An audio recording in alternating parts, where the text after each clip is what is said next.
আসসালামু আলাইকুম। আমরা দিনরাত হাড় ভাঙা খাটুনি খাটি, টাকা আয় করি, কিন্তু দিন শেষে কেন আমাদের পকেটে টাকা থাকে না? কেন আমরা সারা জীবন অভাবী থেকে যাই? আজ আমি আপনাদের ধনী হওয়ার এমন একটি ফিনান্সিয়াল মূলনীতি দেব, যা বড় বড় এমবিএ বিএ ক্লাসে শেখানো হয়।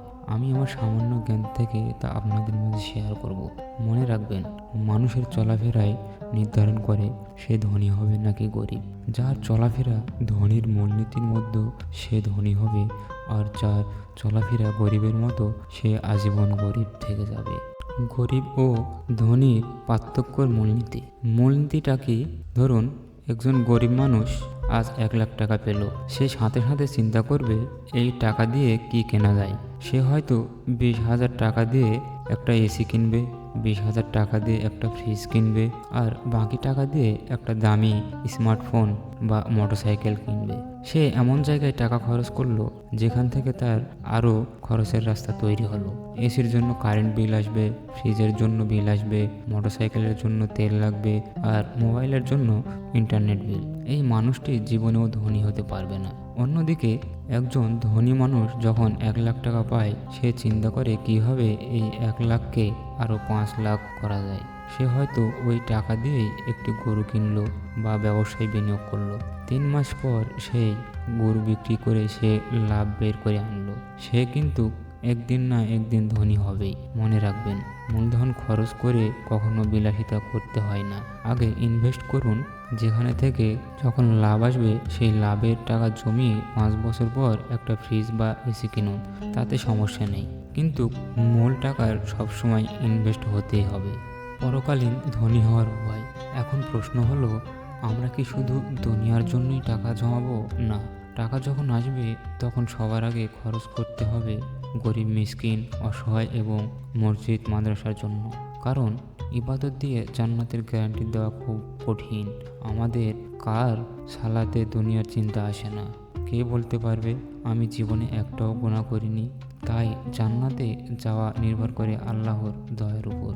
তবে জান্নাত নিশ্চিত করার একটি সহজ রাস্তা হলো টাকা। দুনিয়ার ধনীরা যেমন টাকা দিয়ে মামলা বা অসুখ থেকে বেঁচে যায়, কিয়ামতের মাঠেও যারা ধনী হয়ে উঠবে তারা এক্সট্রা বেনিফিট পাবে। আপনার দান সৎকার সওয়াব দিয়ে আপনি আপনার আমলনামার ঘাটতি পূরণ করে জান্নাত কিনে নিতে পারবেন ইনশাআল্লাহ। জ্ঞান ও নেতৃত্বের গুরুত্ব। যুবক বন্ধুরা, ইসলামে অলসতার কোনো জায়গা নেই। পৃথিবী শাসন করার জন্য আল্লাহ 2টি শক্তি দিয়েছেন। একটি জ্ঞান ও শিক্ষা, অন্যটি সত্যবাদিতা ও ন্যায়পরায়ণতা।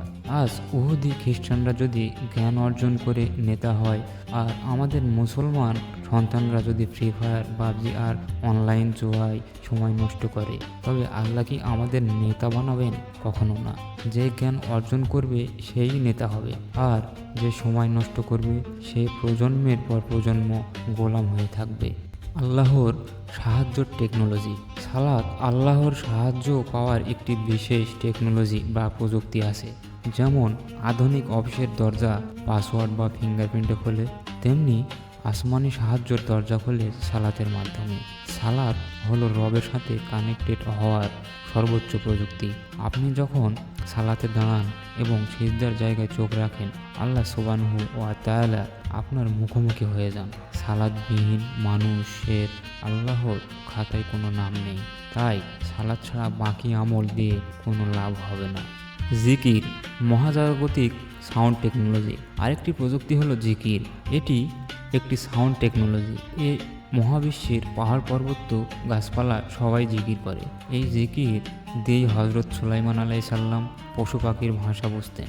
ইসরাফিলের বাঁশির আওয়াজ যেমন পৃথিবী ধ্বংস করবে, তেমনি আল্লাহর জিকির আপনার সব অসম্ভব কাজকে সম্ভব করে তুলবে। জিকির ছাড়া মানুষের অন্তর মৃত।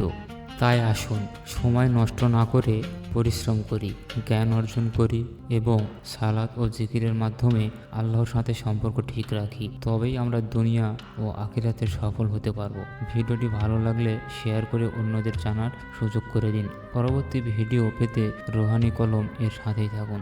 আসসালামু আলাইকুম ওয়া রাহমাতুল্লাহ।